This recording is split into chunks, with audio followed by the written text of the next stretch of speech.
selamat sore kawan-kawan semua. Hari ini kita memulai podcast perdana kita di podcast Ruang Tunggu. Hadir hari ini Ibu Neneng Nurhayati, Ketua KPD Rekan Indonesia Jakarta Timur, yang nanti akan banyak bercerita tentang pengalamannya berorganisasi dan pengalamannya mendampingi masyarakat. Selamat sore Bu Neneng. Selamat sore Pak. Gimana kabarnya, sehat? Alhamdulillah Iya. sehat. Bu Neneng ini ibu rumah tangga yang single parent ya? Ya. Tapi aktif di kegiatan sosial dan kegiatan politik ya. Insya Allah. Baca-baca profilnya tuh Bu Neneng juga aktif di partai, juga aktif di organisasi. Bisa cerita dikit Bu Neneng soal aktivitasnya di parpol dan di organisasi? Assalamualaikum warahmatullahi wabarakatuh. Saya akan bercerita sedikit tentang kegiatan saya sehari-hari juga di partai politik dan di organisasi Rekan Indonesia. Selain itu juga saya mengikuti organisasi Forkabi. Awal saya masuk di Rekan Indonesia itu karena seorang teman. Beliau mengajak saya untuk mengadvokasi anak dari temannya. Di situ saya tertarik, ternyata begitu tulus orang-orang di Rekan Indonesia. Dan saya berada di partai politik juga karena seorang teman juga diajak. Alhamdulillah ya saya berhasil. Sampai saat ini saya masih bangga berada di Rekan Indonesia karena begitu banyak orang-orang yang tulus yang berada di dalam organisasi Rekan Indonesia itu.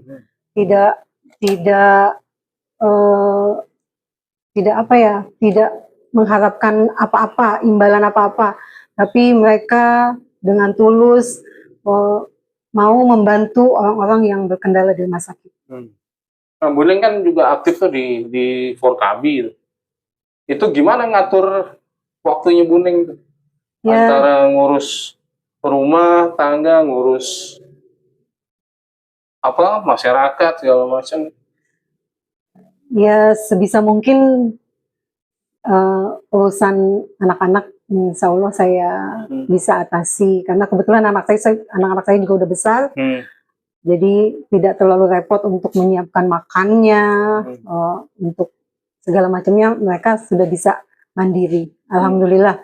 Jadi saya bisa mengatur kegiatan-kegiatan saya. Bila mana ada panggilan untuk kemanusiaan, insya Allah saya pasti akan utamakan. Nah kan di Rekan itu kan itu kita kerja tanpa pamrih ya. Ya, artinya kita kapanpun 24 jam kalau ada warga yang menghubungi kesulitan di rumah sakit, kita langsung jalan untuk mendampingi, menyelesaikan masalahnya mereka. Nah itu gimana tuh pandangan Bu Neneng tuh? Karena kan beda nih, kalau di organisasi-organisasi lain kan mungkin setiap ada kegiatan atau ada aktivitas pasti ada operasional. Sementara kalau di Rekan kan kita kadang keluar kocek sendiri, bukan kadang ya, malah memang keluar kocek sendiri untuk beli bensin, untuk beli makan. Nah itu gimana tuh Bu Neneng? Dari awal saya masuk ke Rekan Indonesia memang tujuan saya tidak untuk menjadikan organisasi ini untuk mencari kocek gitu, mencari uang atau mencari apa gitu. Tapi memang itu ketulusan hati orang-orang ada di Rekan Indonesia. Jadi walaupun tengah malam kita dibutuhkan, insya Allah kita akan hadir. Dan untuk masalah kalau kita menjalani itu tidak mendapatkan apapun, kita mengeluarkan uang sendiri, itu alhamdulillah saya ikhlas. Dan memang itu suatu kebanggaan buat kita semua gitu yang ada di Rekan Indonesia. Artinya memang kerja-kerja sosial yang tanpa pamrih ini memang dengan sadar dilakukan nih, bukan karena keterpaksaan atau apa. Nah, kan selain di organisasi juga Buning juga aktif tuh di sosial kemasyarakatan kan. Kadang ada ikut jumantik gak kan? Enggak ya? Di wilayah? Saya nggak ikut apa-apa. Nggak ikut apa-apa. Jadi cuma di rekan Forkabi sama di partai politik gitu. Aja. Gitu ya, cukup inilah apa bagi saya cukup apresiasi lah yang kayak gitu, apa di tengah banyak orang yang kesadarannya nggak muncul untuk berorganisasi, tapi masih ada seorang ibu yang mau menghibahkan waktunya untuk kepentingan sosial kemanusiaan dan juga kegiatan lainnya. Kita kembali lagi di podcast kita Ruang Tunggu, masih bersama Buneng. Buneng tadi udah banyak cerita nih soal aktivitas Buneng. Nah, di rumah ada binatang peliharaan nggak, Buneng? Kebetulan saya punya akuarium dan saya melihara ikan-ikan. Nah, itu biasanya dikasih makan pakai apa tuh? Saya biasanya beli di toko-toko pakan ikan. Nah, Buneng ini kan KPD Rekan Jakarta Utara, dia punya usaha budidaya maggot dan pengolahan maggot. Salah satunya adalah dalam bentuk pakan ikan. Nah, kalau bisa ikannya dikasih makan pakai pakan ikan produknya teman-teman Jakarta Utara, namanya NBC Farm itu. Nah, itu bisa menghasilkan ikan yang lebih bagus, warnanya juga lebih cerah dan bodinya jadi makin montok di akuarium gitu. Jadi kayak yang punya ya. Oke, kembali lagi di podcast kita Ruang Tunggu. Buneng, kalau pas lagi ngadvokasi atau dampingin warga yang sakit, Anda nggak suka dukanya mendampingin gitu? Misalnya ada warga yang rewel atau warga yang nggak punya identitas atau apa, pokoknya yang pernah Buneng alamin lah. Kalau soal itu banyak. Ya beberapa kali kita suka sharing-sharing sama teman-teman juga gitu kan. Dan saya juga pernah ngalamin itu, dan itu ada beberapa yang bikin kita sampai miris gitu ya, untuk mendampingi warga. Salah satunya saya pernah mendampingi warga ke salah satu rumah sakit di Jakarta Timur, tapi dari rumah yang sakit ini teriak-teriak, "Bu, bantuin saya, Bu, tolong saya," gitu kan. "Kenapa, Bu?" gitu. "Saya pengen ke rumah sakit tapi tidak ada kendaraan." Akhirnya saya jemput pakai motor. Kita bonceng bertiga, kita bawa ke salah satu rumah sakit di Jakarta Timur. Sampai di rumah sakit, itu ada peraturan, ternyata ada peraturan baru di rumah sakit yang menyatakan jika pasien tidak dirawat, itu akan dikenakan biaya umum. Beliau yang sakit ini sampai sedih gitu. Kita juga sebagai sebagai rekan Indonesia yang mau nolong yang sakit ini, sampai bertanya, "Gimana, Bu?" gitu. Karena kita belum berani menentang karena memang ini peraturan baru dari keputusan presiden itu kan. Jadi saking yang sakit ini takut untuk bayar, akhirnya kita nggak jadi berobat.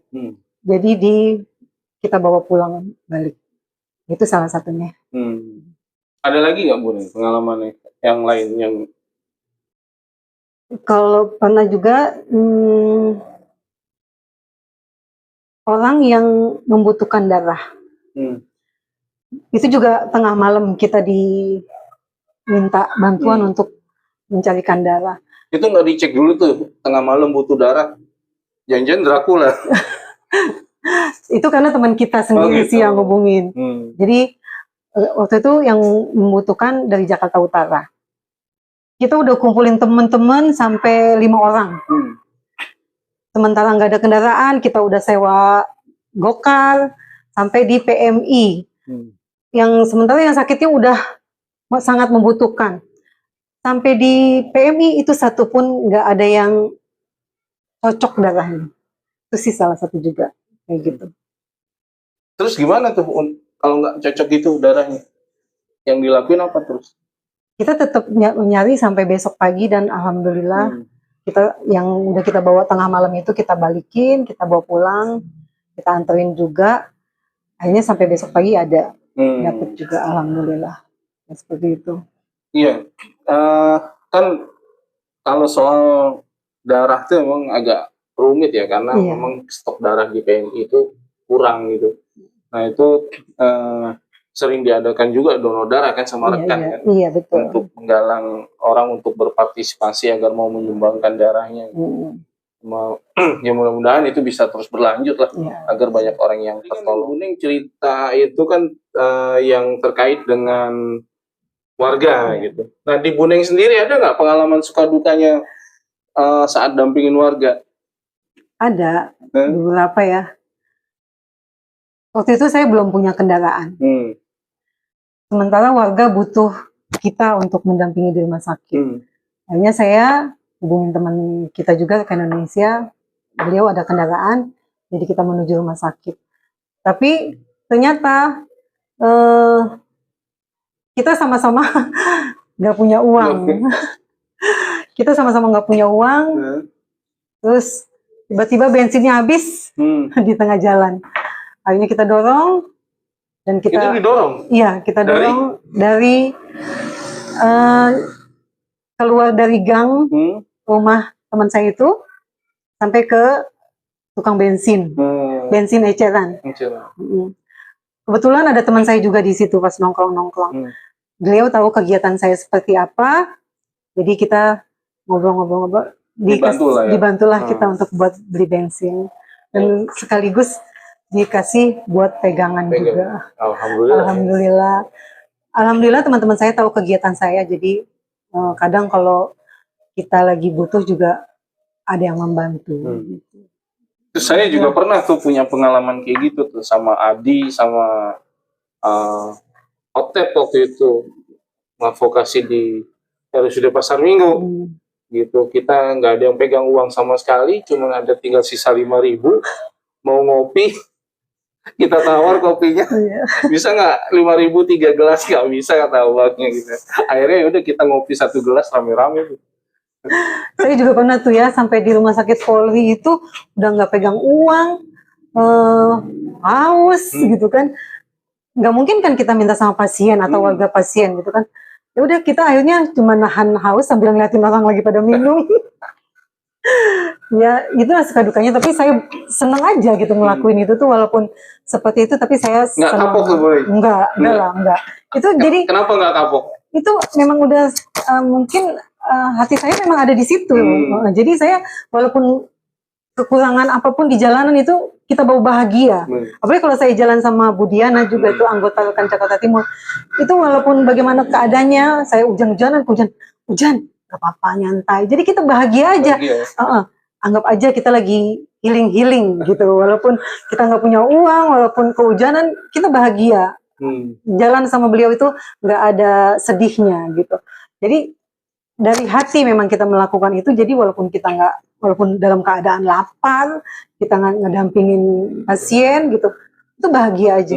Alhamdulillah kita senang dan ikhlas gitu. Ada kepuasan lah ya. Iya, ada kepuasan tersendiri. Betul. Orang yang susah gitu kan. Apalagi kalau pas kebetulan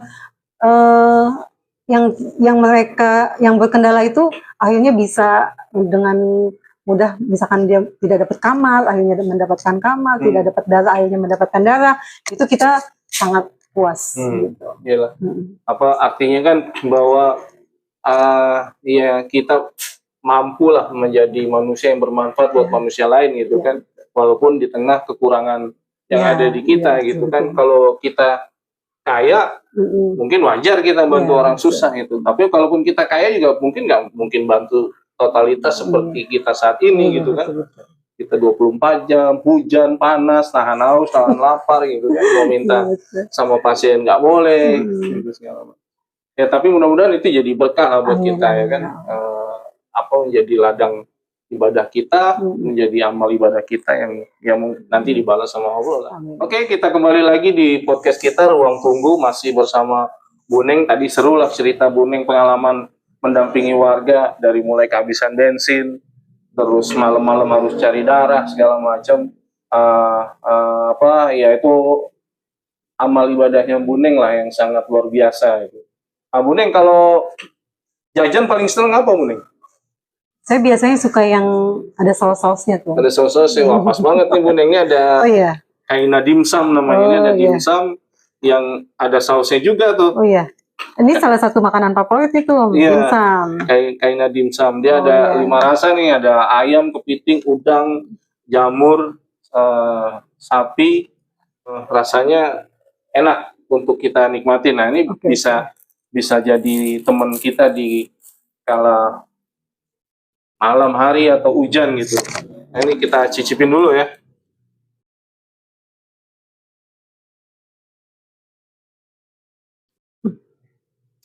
Nah, mantap nih rasanya. Nanti kita sikat habis. Enak. Halo, kita kembali lagi di podcast kita, podcast Ruang Tunggu. Tadi kita bicara banyak tentang pengalamannya Bu Neng berorganisasi dan pengalamannya Bu Neng mendampingi warga, suka dukanya segala macam yang saya bilang tadi sangat luar biasa lah. Seorang ibu rumah tangga, single parent, harus bagi waktu buat keluarga, ngasih bisa menghibahkan waktunya untuk orang lain yang kesulitan.